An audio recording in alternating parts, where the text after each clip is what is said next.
예, 오늘부터 말씀을 쭉 보면 사실은 지난 토요일까지가 이미 예루살렘 성에 마지막 입성을 하셔서 성전에서 그들에게 하나님 말씀을 가르치신 일들이 기록되어 있습니다. 그리고 오늘부터 마지막 24장까지는 그 성전에서 며칠을 지나신 뒤에 유월절 만찬 석상으로부터 부활하시기까지의 내용들이 기록된 것입니다. 그러니까 이 날이 언제냐 하면 요즘으로 말하면 목요일입니다. 금요일 날 예수님께서 십자가에 달려 돌아가셨죠. 그리고 돌아온 그 금요일 지난 일요일 날 안식 후 첫날이죠. 부활하셨습니다. 예수님의 생애 마지막 산하를 앞에 놓은 시점에 있었던 일들을 말씀해 주고 있는 것이 22장 이하의 말씀이죠.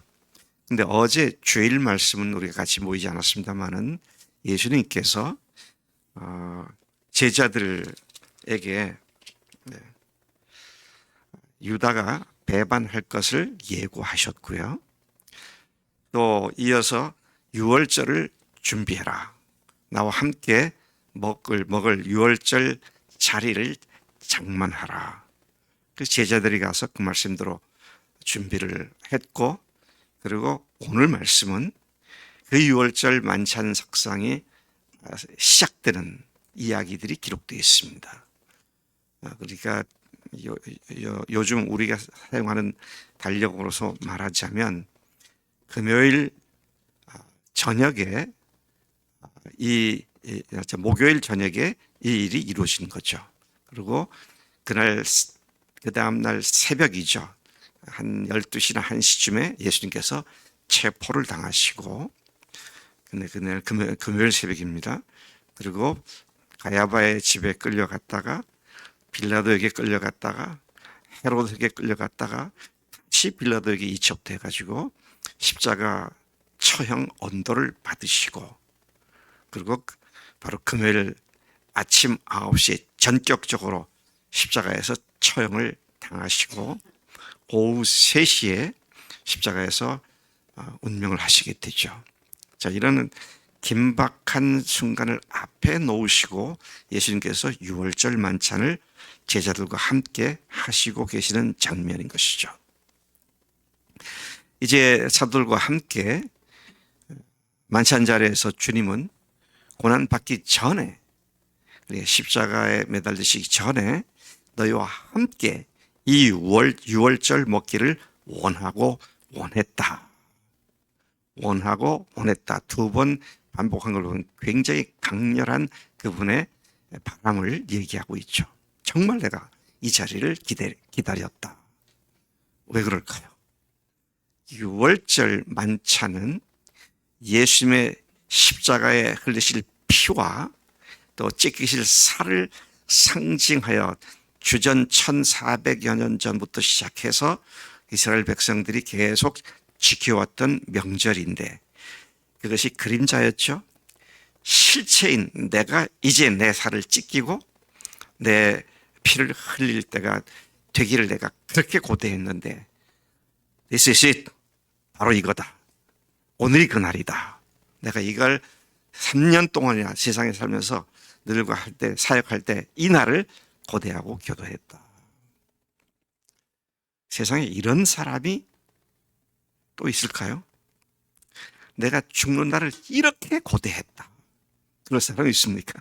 다들 죽을까봐 무서워서 어떻게 하면 죽음을 피할까를 생각하는데, 내가 이 유월절 맞기를 내가 고대하고 고대했다. 원했다.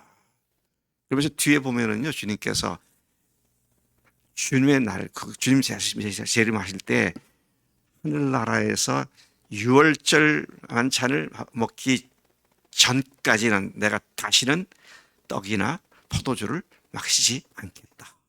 이런 말씀을 하시는 것을 보게 되는 것이죠. 그러면서 주님께서 드디어 떡을 떼어서 먼저 잔을 들어서 기도하시고, 또 떡을 떼어서 기도하시고 너희들끼리 나누라 그렇게 하셨고, 그리고 떡은 너희를 위해 주는 내 몸이며 이 포도주 잔은 내 피로 세우는 새 언약이니 이를 행하여 나를 기념하라. 그래서 우리가 주의 만찬을, 다음 주일날도 우리가 주의 만찬을 할 것으로 예정되어 있습니다만은, 주의 만찬을 하는 이유는 가톨릭처럼 만찬식에 떡을 먹을 때 그게 예수님의 몸으로 바뀌고, 포도주를 마실 때 그게 예수님의 피로 바뀌어서 예수님의 몸과 예수님의 피가 우리를 깨끗게 한다, 그런 의미도 아니고요. 이것은 뭡니까? 주님을 기념하는 것입니다. 영어로 in remembrance of me, 나를 기억하는 그런 의식을 갖도록 해라. 그래서 주님이 우리를 위해서 죽으셨구나, 주님께서 우리를 위해 피를 흘리셨구나, 이 사실을 기념한 것이죠. 그러면서 주님께서 나를 파는 자가 나와 함께 이 상에 있는데, 나는, 인자는 예정된 대로 가지만 나를 파는 자에게는 화가 있을 것이다. 주님은 그렇게 마지막 유월절 만찬을 시작하셨습니다. 그렇게 유월절 만찬을 시작하셨다. 참고로 말씀을 드리면 유월절 만찬은 1시간이나 1시간 반에 걸쳐서 한 게 아니고요. 목요일 저녁 일몰 때부터 시작해서 밤 11시, 12시까지 4-5시간 동안 계속되는 예배를 겸한 만찬이었습니다. 이것을 유대인들은 세데르라고 말하는데요. 세데르 식사가 바로 그때로부터 1400년 전에 있었던 출애굽 사건에 잡아먹었던 양과 문절주에 밟던 양의 피와 그들이 먹었던 무교병을 상징하면서, 근데 그게 바로 난데 너희들이 이 밤에, 사실은 어떻습니까? 그날 밤에 모든 유대인 가족들은 이 세대를 식사를 했잖아요. 그리고 매우 아이러니컬하게도 그 다음날 그 유월절의 주인공이신 예수님을 유대인들이 그분의 몸을 찢고 그분의 피를 흘리게 만드는 죄악을 저질렀던 것을 보게 되죠. 근데 주님은 뭐라고 그러십니까? 이 날을 내가 기대하고 고대했다. 그렇게 말씀을 하시면서 우리를 구원하시기 위한 당신의 희생의 날이 얼마나 소중한지를 아셨기 때문에 자원하여 그날을 고대했다는 말씀을 하고 계시는 것입니다. 근데 여기 보면은요, 34절까지에 보면 베드로가 부인할 거다. 예수님께서 베드로가 나를 오늘 밤에 3번 나를 모른다고 부인할 거다, 그런 예고를 하시게 되죠. 자, 여기 보면은요, 24절에 보면 기가 막힌 이야기가 또 나옵니다. 또 그들 사이에 그 중 누가 크냐 하는 다툼이 난지라. 또란 말이 나오죠. 그러니까 또 했단 말입니다. 또 다시 했단 말이에요. 뭘 했어요? 오는 도중에도, 예루살렘으로 오는 도중에도 그렇게 누가 크냐고 다투더니 마지막 만찬 자리에서까지도 그들이 누가 크냐고, 누가 제1인자냐, 베드로냐, 요한이냐, 안드레냐, 그렇게 싸우는 모습을 주님께서 보시게 되죠. 근데 주님께서 아마 저 같았으면 억장이 무너졌을지도 몰라요. 내일 새벽에 잡혀서 내일 전격으로 처형당할 것을 바라보시는 주님 앞에서 제자들은 주님께서 이스라엘 왕국의 왕으로 등극했을 때 누가 좋은 자리를 차지할 거냐, 이것 갖고 싸우고 있잖아요. 그러니까 예수님이 계획하시고 기대하시고 달려왔던 그 목적지와 제자들이 따르며 예수님을 존중하고 따랐던 그 목적지가 전혀 다른 것이죠.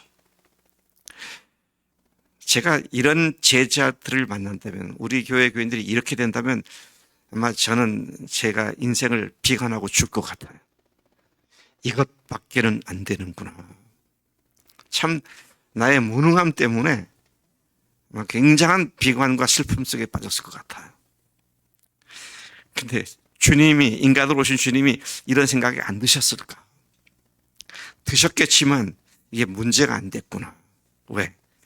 성령님께서 오시면 이들이 그때 그 모든 것을 알게 될 것이고, 또 내가 무엇을 소망했었는지를 이들이 알게 될 것을 믿으셨기 때문에, 당신의 죽으심 직전까지도 알지 못하고 딴소리를 하던 제자들을 참으시고 성령께서 오셔서 그들의 눈을 번쩍 뜨게 해주실 거라는 그 믿음을 갖고 계셨기 때문에 그것을 이기실 수 있었구나. 제가 우리 교인들을 향한 마음이 꼭 이런 마음이에요. 성령님께서는 구원하신 데까지만 알려주시고 그 다음 일은 안 알려주시는 분이신가요? 제가 늘 그러잖아요. 구원은 겨우 시작점을 통과한 것 뿐이라고. 구원 for what? 뭘 위한 구원이야 할 때 주님이 마음속에 품으시던 그것이 우리의 목적이 돼야 되는데, 그게 뭐라 그랬습니까?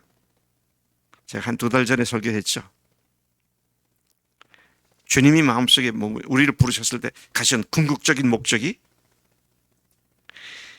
주님의 건강한 교회를 완성시키는 것이라고. 그러니까 우리는 처음에 예수 믿을 때 야, 구원받았다, 감사하다, 할렐루야 그러지만 딱 들어와서 딱 봤을 때, 이 구원받은 것이 하나님의 사역의 일꾼으로 부르심받은 것이구나. 그것을 위해서 나를 부르셨구나. 이게 번쩍 눈에 떠져야 정상적인 그리스도인의 삶을 살 수 있는 겁니다. 근데 한국 교회들 큰일 났어요.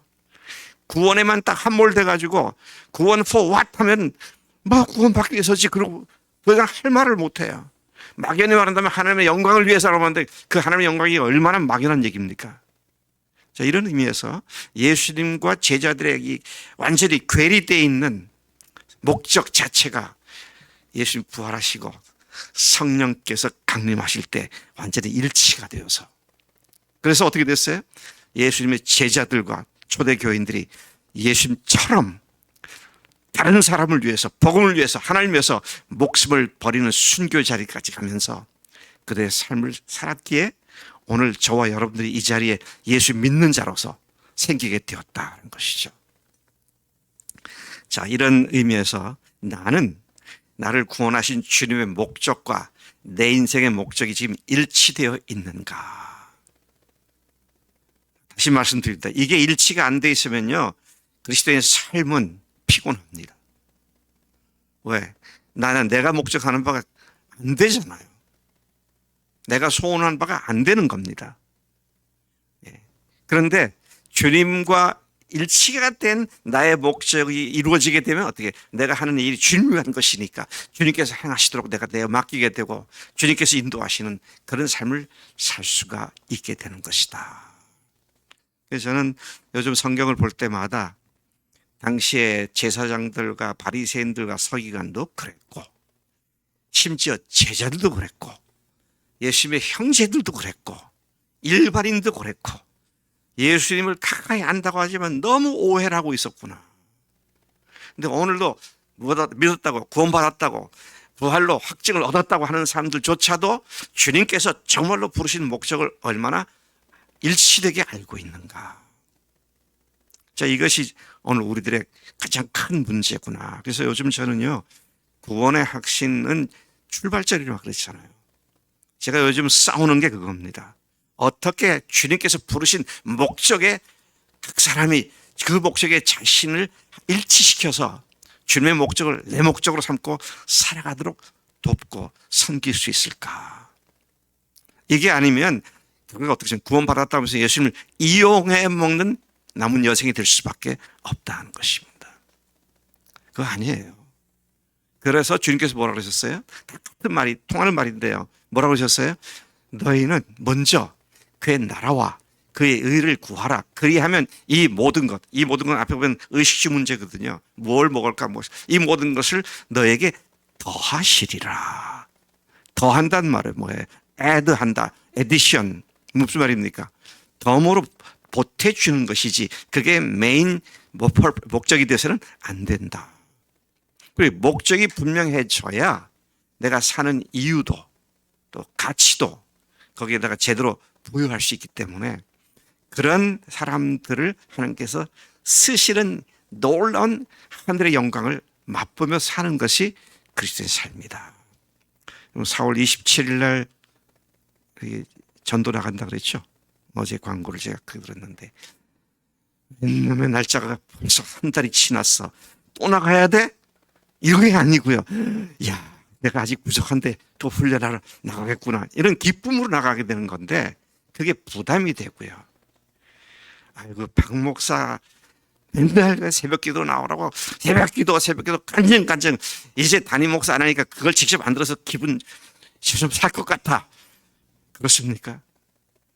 그게 망할 징조예요. 그게 성령님과 관계없는 삶을 사는 사람들이에요. 그게요. 그래서 우리 20장, 21장, 20장에 보면 뭐라고 했어요? 마지막 징조를 말씀할 때 일어나 머리를 들어라 그랬잖아요. 그래서 항상 깨어서 기도하기를 힘써라 그랬잖아요. 그게 살 길입니다. 근데 우리 인간은 연약해서 조금만 방심을 하면 어떻게 됩니까? 방탕해지고 술 취함과 그리고 한 가지가 또 뭐죠? 방탕함과 술 취함과 생활의 염려로 그 마음이 둔해져서 삶이 개판되고 만다. 그게 말씀하신 바예요. 우리가 부활절 아닙니까? 부활절을 맞이하기 위한 새벽 기도를 하고 있잖아요. 예수님 부활하셨습니다. 그러면 됐습니다. 왜요? 그 말 속에는 뭐예요? 우리의 죽으신 사실과 부활하셔서 아까 우리를 부르던 찬송이 뭡니까? 네? 주님께서 내 속에서 지금 나와 함께 살아 계시다고 하는 그게 분명해지면 어떻습니까? 뭐가 걱정이에요? 그저께 이제 박용원 선교사가 왔잖아요. 네팔에서 있었던 얘기를 쭉 하는데 좀 겁나는 얘기 하더라고요. 예수 믿으라고 외국인이 와서 설교를 하거나 내국인도 마찬가지고요. 전도를 하면 누군가가 그걸 신고를 하면 붙잡혀 가가지고 정기 고문도 당하고 2,500만 원의 벌금을 내야 석방이 된다고. 그러니까 교수님 조심하셔야 합니다 그러더라고. 떠나기 전에 왜 이렇게 겁주나 했어요. 예. 그럴 수도 있는 거죠. 누군가가 참석한 사람이 고발을 하면 그 나라 종교법이 그러니까. 그러니까 약간 긴장은 되지만 제 마음속에 어떤 생각이 들었을까요? 주님께서 보내신 곳이니까 주님이 하시겠는데 붙잡히면 붙잡히지. 그게 뭐 대수인가? 고문 당하면 고문 당하지. 이런 이야기하면 집사람이 제일 싫어할 것 같은데 그렇잖아요. 당하면 당하지 어떻게 하겠어요. 근데 주님 위해서 제가 한 번도 고문 당해본 일이 없거든. 그 얼마나 영광스러운 일일까. 그런 생각이 들더라고요. 우리 근한 형제 내가 제 날에 못 오면 그렇게 된 줄로 알으라고. 그래도 괜찮아요. 그래도 괜찮아요. 왜? 주님이 함께 하시니까 나를 망하게 하시려고 하지 않고 나를 더 크게 쓰시기 위해서 그런 일을 겪게 하신다면 감사한 거죠. 왜요? 부활하신 주님이 나와 함께 계시니까. 사람이 내게 어찌할 거냐. 그런 믿음을 가지면 되는 거죠. 이점숙 자매가 돈 벌려고 애를 쓰잖아요. 주일날도 빨리 갈 때가 있더라고. 그렇게 하지 말고요. 주님이 계시니까 돈 벌게 하시면 주님이 벌게 하실 거다 믿고 그렇게 하면 하나님께서 그 믿음을 기특히 여기시고 하나님께서 배나 축복하실 줄로 믿습니다. 근데 자꾸만 우리가 마귀한테 속아요. 마음속에 주는 그 생각도 따라가야 뭐가 될 것 같고, 그리고 마음속에 계신 주님은, 죄송합니다. 제가 지금 요즘 이제 말이 좀 거칠어지더라고. 늙으니까 눈치를 한번 보니까 자꾸 거칠어져. 주님을 갖다 개떡같이 여겨. 이거 우리 그리스도인들이 회개할 문제예요. 마귀가 주는 그럴듯한 얘기에 속아가지고 그냥 타협해버리고 말고, 그럼 어떻게 돼요? 어제 그저께 말씀에 마음이 둔해져서 술 취함과 방탕함과 세상의 염려로 그 앞뒤를 분간할 수 없게 돼버리는 그런 상태가 된다. 죄송합니다. 제가 요즘 마음속에 들끓고 있는 이런 이야기를 하다 보니까 시간이 많이 가도록 얘기를 했는데, 얘기를 좀 마치겠습니다. 마지막 31절 34절에 보면 너무 귀한 말씀 하시더라고요. 마귀가, 사탄이 너를 밀가부르듯 청구를 했는데 걱정하지 말아라. 내가 네 믿음이 떨어지지 않기를 기도했다. 여러분, 우리가 어려움 당할 때 누가 기도하신다고요? 주님이 기도하시고요. 오늘 이 시간에는 하나님 우편에서 우리를 향해서 대언하시면서 기도하시고, 우리 속에 계신 성령님께서 부활하신 주님과 함께 살아가도록 힘을 북돋아 주시는, 삼위일체 하나님께서 총출동해서 우리를 도우시는 그 은혜 가운데 있으니 세상 염려할 것도 없고 걱정할 것도 없고 오로지 주님만 바라보고 달려가게 되면, 그분이 부활하셨기 때문에, 이내자매, 그분이 부활하셨기 때문에 말은 무슨 말이에요? 그분이 지금 살아계시기 때문에 그 모든 문제를 등에 이기게 하실 줄로 믿습니다. 오늘 이 부활절이 코앞으로 다가왔는데 어느 때보다도 더 부활의 주님을 깊이 묵상하면서 죽음을 완전히 파괴시켜버리신 우리 주님의 은혜를, 생명력 있는 넘치는 그런 삶이 되기를 이번 부활절을 통해서 또다시 새로운 용기 있는 출발이 될 수 있도록 역사해 주십시오. 그렇게 기도해야 할 줄로 믿습니다. 하나님 아버지, 감사합니다. 오늘 예수님께서 마지막 만찬 자리에서 제자들의 다투는 모습을 보며 예수님이 목적하시는 바와 전혀 동떨어져 있는 그들이었지만, 그러나 부활하시고 성령이 임하시면 그들이 완전히 변화될 것을 아셨기에 믿음으로 하실 말씀 하신 것을 봅니다. 하나님, 우리가 이제 이미 죽으시고 부활하신 예수님을 믿는 자들로서 부활하신 주님과 매일 매 순간 동행하며 세상 들을 것도 없는 담대함으로 살아가는 우리가 되도록 인도해 주시는 줄로 믿습니다. 오늘도 이번 주도 남은 여생도 그런 부활하신 주님과 동행하는 삶을 더 철저히 살기를 원하오니 성령님, 우리와 함께 역사하실 줄로 믿습니다. 감사하고 예수님의 이름으로 기도를 쌉나이다. 아멘.